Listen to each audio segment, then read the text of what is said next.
What's up, Lost Boys? Here we are, our week 5 fantasy recap, and what a week it was. Let's get into it. First, we're going to start with the crazy matchup Josh versus Denny, first place versus last place. Denny had guys on bye, still came in and took the dub, mainly because Jamar Chase had the best game of his career, 45 points almost.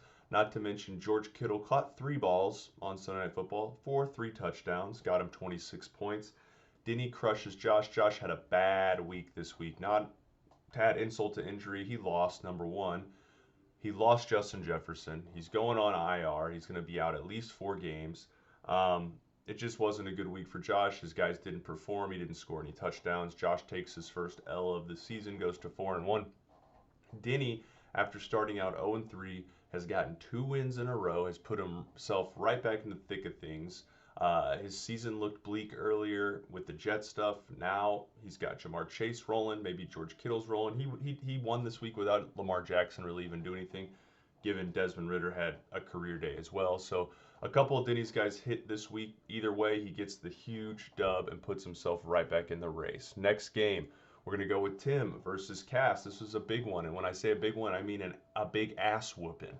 Tim destroyed Cass by almost 80 points. I don't really know how that even happened, but Tim's team is rolling right now. Brock Purdy looks like a great top 10 quarterback. Tua even had a mediocre game, still got him 17 points. Tim's team, boom, boom, boom. All these guys, teens. A lot of teens points. Brees Hall, he kept on to him. He was mediocre. They finally took the bearings off of him, didn't give him a pitch count. You could see it. 26 points. The guy is just so good. If he stays healthy the rest of the season, he's going to be a top 5 back and a huge steal for Tim. Not to mention he still has Kelsey. I mean, Kelsey's like a robot. Looks like he hurts his ankle again. Maybe an Achilles. I was freaking out. Comes back in, scores Tim a touchdown like it's nothing. So we'll see if Kelsey plays this Thursday against Denver on a short week. They might rest him. Who knows? But in general, Tim puts up 182 points. A.J. Brown's getting his feel the last few weeks. Tim Sims looking strong. Cass, on the other hand, Jordan Love looked pretty bad and has looked bad for a couple last 3 weeks now. Stafford's doing pretty good, passing a lot.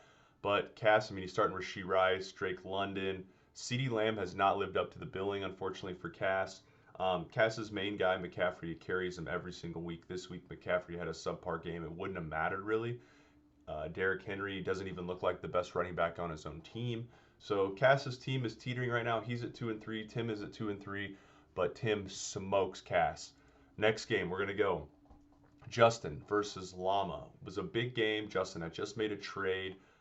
It didn't work out for him, and unfortunately for Justin, this game was over after Thursday Night Football. Ryan comes out, gets Justin Fields for 33 points, gets DJ Moore for 45 points, and it was over after that. I mean, Justin tried to put up a good match. He still ended up losing by almost 80 points. Ryan almost put up 200 points. I mean, Ryan's team is looking good right now. This is a scary team. He's 3-2. He managed to survive Saquon Barkley injury. He managed to survive Jonathan Taylor being out the first 4 games.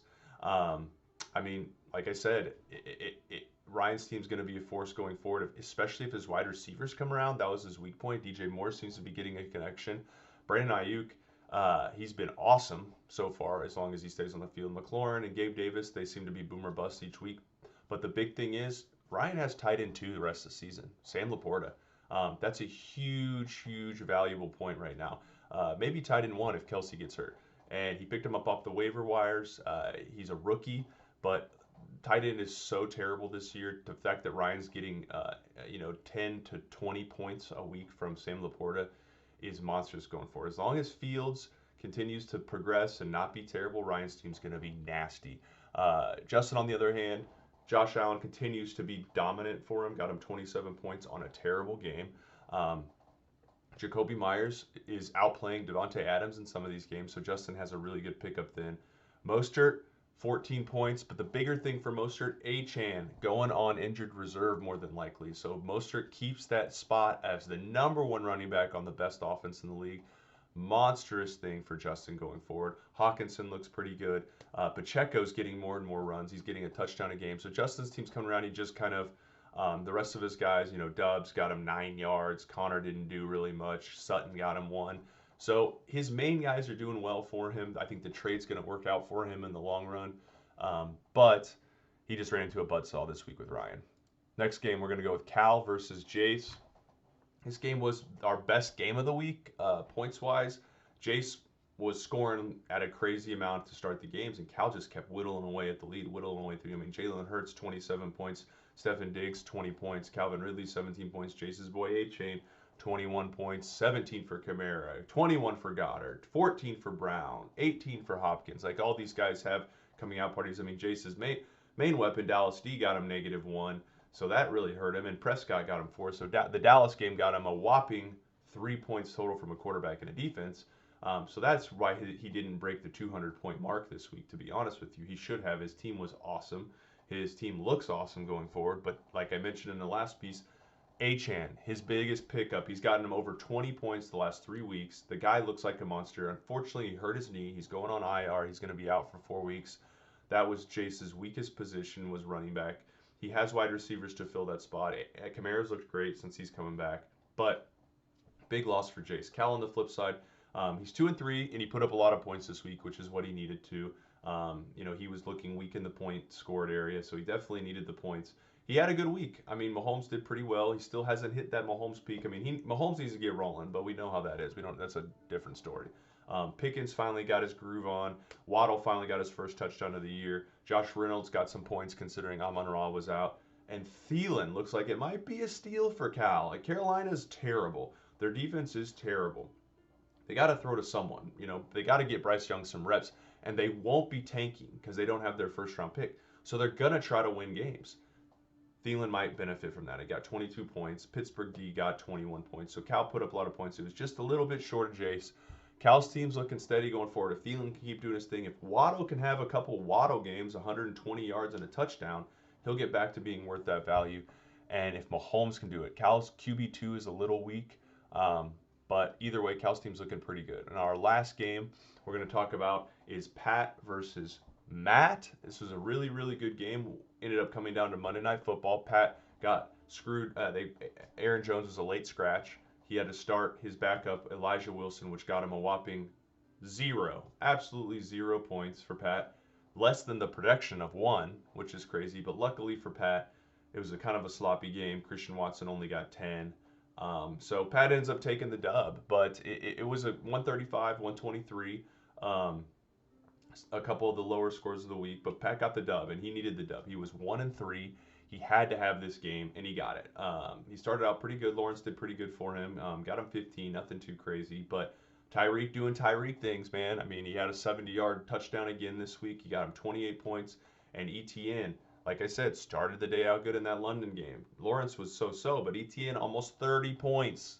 30 points that game. So Pat gets a huge boost from ETN, and he's pretty much carried by ETN and Hill. The rest of his guys were meh. Kyle Pitts, though, I called it. I mean, he didn't score a touchdown, but he had his best game of the year, got him 12 points, which in the tight end position is awesome. But Pat, he traded for Aaron Jones, which is his solution to this problem. Miles Sanders is awful. He's going to have to do something about that. But Pat's team, as long as Aaron Jones looks healthy, he's got to get his QB2 situated. Pat's team's looking pretty decent going forward. Matt, on the other hand, he lost this week. He only scored 123 points, but Matt's team's still looking good. The rough part was Anthony Richardson got hurt. He might be out next week, which would hurt Matt pretty badly considering he doesn't have a strong QB3 to replace him. But he still has Puka, and he still has Cooper Kupp. I mean, those guys, if you watch the game, they literally got almost every single target. It was just boom, boom, boom, boom, boom, boom, boom. They both got around 16 points, which is great for Matt. Cooper Kupp didn't look like he missed a beat. Puka did good as well. So if the Rams ever get into a high-scoring game, because Philly controlled the ball the entire game, if the Rams actually get into a high-scoring game, Matt's going to be gross, with Puka and Cooper Kupp. David Montgomery is just feeding on the end zone. He got him another 20 points this week, so that's awesome for Matt. But at the same time, some of Matt's guys are underperforming. I mean, he tried a chance on Wilson. He had some guys on bye this week. Anyway, I like Matt's team. I really do. Bijan's going to get it going eventually. I love Bijan Robinson. He's so talented. Arthur Smith is just a baby back bitch, so he's keeping him held down for some reason. But it's funny, Bijan gets a touchdown finally, but he has his lowest yardage output of the year, so his points don't look very good this year. Either way, Pat gets the dub this week, And that was a big win for Pat. They both go to 2-3. Looking at the league going forward for week 6, and we got a monster week. First off, our league standings. We have a new first place team. Josh and Jace are both tied at 4-1, but Jace has them beat in points, and by a pretty good margin. Jace is the only team at 800 points. He's putting up a shit ton of points every single week. He took an injury with Achan, but his team overall is extremely solid. So he takes over first place. Josh is in second at 4-1. So we have two 4-1 teams. We only have one 3-2 team, which is Ryan, and he's looking really, really good right now. Like I said, he survived all that stuff. He gets all of his boys back.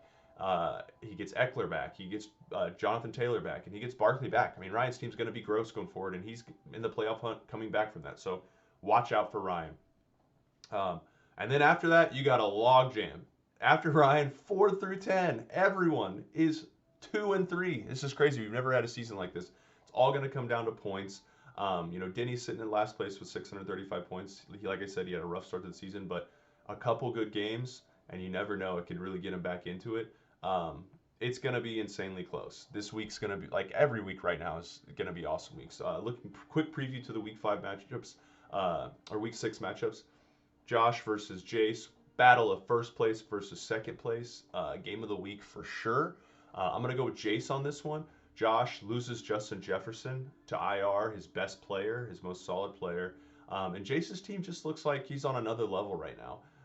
We'll see how it looks when the games come around, and anything can happen. But with Amon-Ra, kind of banged up, missing this last week's game. Jahmyr Gibbs missed last week's game. We'll see how he does.